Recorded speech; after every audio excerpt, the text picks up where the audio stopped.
Hello বন্ধুরা, আবার চলে এসেছি নতুন একটি ভিডিও নিয়ে। এখন অনেকে বলবে যে আমি কিসের উপর সাইন করছি আর আমি কোথায় গেছি।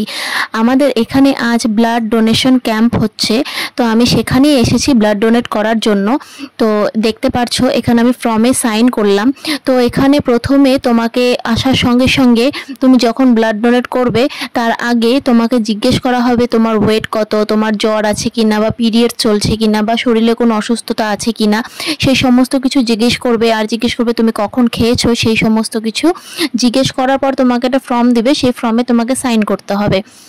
তো এই দেখো, আমাকে যেই পাউচটার মধ্যে ব্লাডটা জমা হবে সেইটা আমাকে দিয়ে দেওয়া হয়েছে। আমি এখন বসে আছি। এই দেখো, ব্লাডটা নেওয়া হবে এখন। আর অনেকেই ভাবে যে ব্লাড দিলে নাকি খুব ব্যথা হয় শরীরে বা হাতে খুব ব্যথা লাগে, সেরকম কোনো ব্যাপার না। তোমরা আমার এক্সপ্রেশনটা দেখে বুঝতে পারবে যে আমার সেরকম কোনো ব্যথাই লাগেনি। আমি এই নিয়ে 3 বছর হচ্ছে যে আমি ব্লাড দিচ্ছি। আমি স্কুল লাইফে 11-12-এ যখন ছিলাম তখন আমি 11-এ 1 বছর দিয়েছিলাম, 12-এ 1 বছর দিয়েছিলাম, আর এই যে আরেক বছর দিচ্ছি। এত বছর পর ব্লাড ডোনেট করছি দেখেই যে আমি আর সুমন একসাথে এসেছি ব্লাড ডোনেট করতে। তো সুমন আগে দিল না, আমাকে বলছে তুই আগে দিয়ে নে, তুই যদি কোনো কারণে মাথা ঘোরায় তোর বা কোনো কারণে অসুস্থ হয়ে যাস আমি তোকে আগে বাড়িতে রেখে আসবো, তারপরে আমি এসে ব্লাড দেবো। এটা খুব ভালো জিনিস। আমি যদি সুমনের জায়গায় থাকতাম আমিও তাই করতাম, কারণ দুটো মানুষ যখন কোথাও যায় তখনকার তাদের দুজন একে অপরের প্রতি একটা কিন্তু দায়িত্ব থাকে। সে পাড়া প্রতিবেশী হোক বা আত্মীয় স্বজন হোক বা স্বামী স্ত্রী হোক বা ভাই বোন হোক, যেই হোক না কেন, একে অপরের প্রতি কিন্তু একটা দায়িত্ব থাকে একে অপরকে সেভ করে রাখার।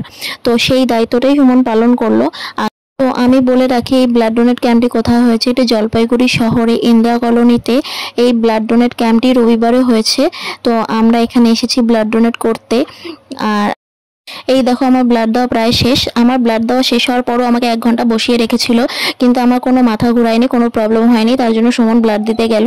তো ওকেও সেম প্রশ্ন করা হয়েছে যে কোনো শরীরে অসুস্থতা আছে কিনা বা কখন খেয়েছে, সেই সমস্ত প্রশ্ন করার পরই সুমন ব্লাড দিচ্ছে। সুমন ব্লাড দেওয়ার সময় এখানে লাইন নেই, তার জন্য ঠিকঠাক মতন কোনো কিছু বোঝা যাচ্ছে না। তো দেখতেই পারছো।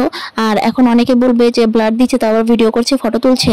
এখানে যারা যারা ব্লাড দিয়েছে তারা অনেকেই ফটো তুলেছে।